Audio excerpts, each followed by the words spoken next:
Saini Sonu channel में आप सभी का स्वागत है। हरियाली तीज है 7 अगस्त को। वैसे तो तीज की तिथि शुरू हो जाएगी 6 अगस्त शाम को 7:54 से, लेकिन व्रत उपवास 7 तारीख को करना है। वैसे पूरे वर्ष भर में कई तीज आती हैं, लेकिन हरियाली तीज सावन में आती है, इसीलिए इसका महत्व बढ़ जाता है और नाग पंचमी से 2 दिन पहले आती है। फिर 15-15 दिन के अंतर पर कजरी तीज, फिर हरतालिका तीज। ये अमावस्यांत और पूर्णमांत के भेद से होते हैं। उत्तर और दक्षिण भारत में अलग अलग समय में शिव पार्वती जी की पूजा की जाती है अखंड सौभाग्य के लिए। इन सभी चीजों का एक ही हेतु है, अखंड सौभाग्य। ये माताओं और बहनों के लिए व्रत उपवास है। अभी हम बात करेंगे हरियाली तीज की। इसे छोटी तीज भी कहते हैं। इससे मुख्यतः उत्तर भारत में बड़े धूमधाम से मनाया जाता है।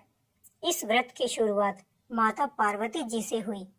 यही वह तिथि है जिस दिन भगवान शिव ने माता पार्वती जी को पत्नी रूप में स्वीकार करने का आशीर्वाद दिया। पार्वती जी की विनती करने पर एक और वरदान देते हुए कहा शिव ने कि जो कुंवारी कन्या इस व्रत को करेगी उसके विवाह में आने वाली बाधाएं दूर होंगी। विवाहिता स्त्रियां अपने पति की लंबी उम्र के लिए व्रत रखती हैं, तो कुंवारी कन्याएं मनवांछित वर की प्राप्ति के लिए इस दिन का व्रत रखती हैं। 2 प्रकार से व्रत किया जाता है। कई लोग फलाहार लेते हैं, तो कई माताएं निर्जला व्रत भी रखती हैं। हरी चूड़ियां पहने और मेहंदी लगाने का रिवाज है।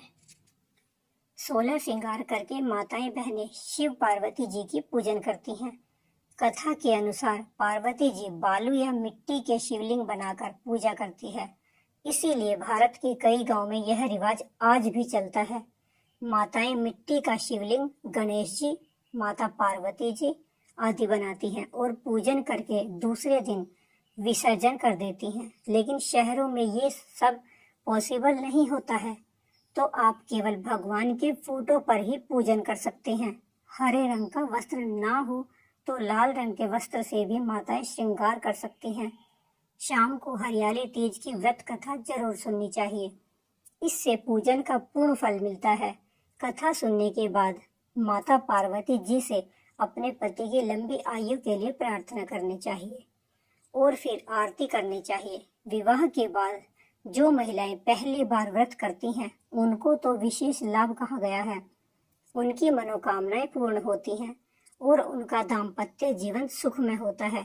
अब देखिए, ये पूजन अलग अलग क्षेत्र में अलग अलग ढंग से मनाया जाता है माताओं बहनें के द्वारा, परंतु सभी में मुख्यतः उपवास की ही प्रधानता है और शाम को शिव जी का पूजन यही मुख्य है। यदि आपको कुछ भी नहीं आता है तो इस रीति रिवाज के बारे में तो आप सुहागन का जोड़ा पहनिए, 16 श्रृंगार कीजिए। जो माताएं विवाहित हैं, जो अविवाहित बहनें हैं, वे भी श्रृंगार करें और इस दिन शिव पार्वती जी का पूजन उपवास शाम को करना है। यदि आपको कोई रीति रिवाज नहीं आता हो तो आप इतना भी कर सकते हैं। ये वीडियो आप शेयर जरूर कर देना और व्रत कथा सुनने के लिए इसी चैनल पर प्रतीक्षा करना अगले वीडियो का। जय श्री राम।